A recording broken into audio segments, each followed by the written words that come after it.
खुलुमबाय गोजोन फुंबिलिनि गासिबो बड'लेण्ड बुब्लिनि अनसायगिरिफोरखौ बरायग्रोबाय।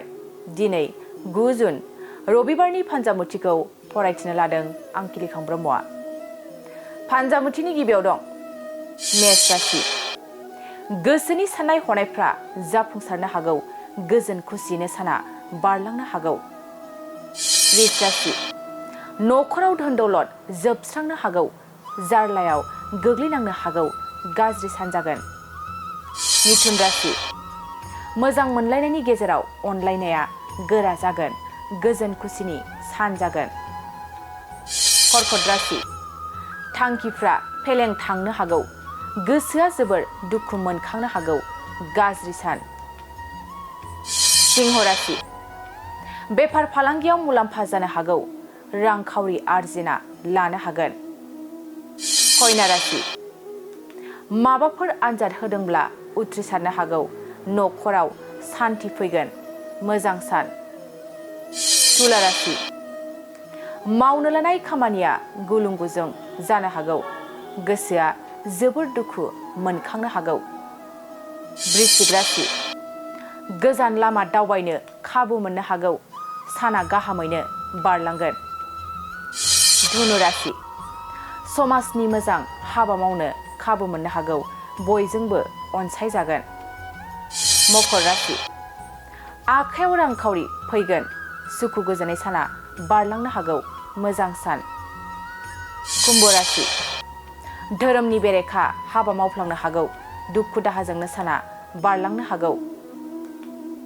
मीन राशि। नोंथांनि अहंखारनि जाउनाव धोन दौलत जोबस्रांलांनो हागौ, साना जेथो गोनां जागोन।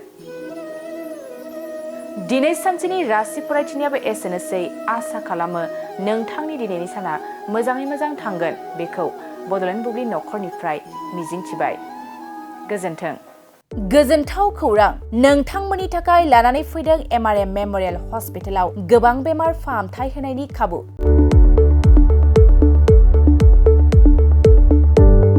बेमारि सुबुंफोरनि थाखाय गोजोनथाव खौरां, MRM मेम'रियेल हस्पिटालाव मोजां रोंगौथि गोनां डक्टरफोरजों बेमारि सुबुंफ्रा मोजां फाहामथाय लानो हानाय सुबिदाखौ लानानै फैबाय MRM मेम'रियेल हस्पिटाला।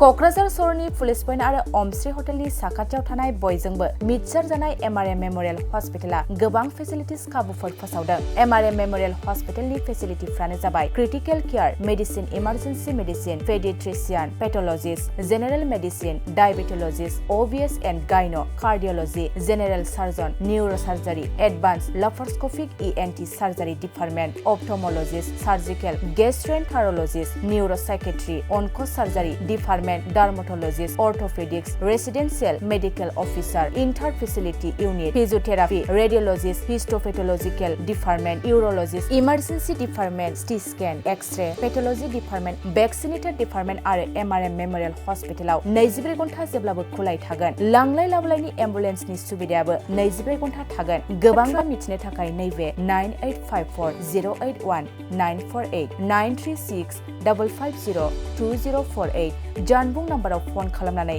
नोंथाङा मिथिनानै लानो हागोन।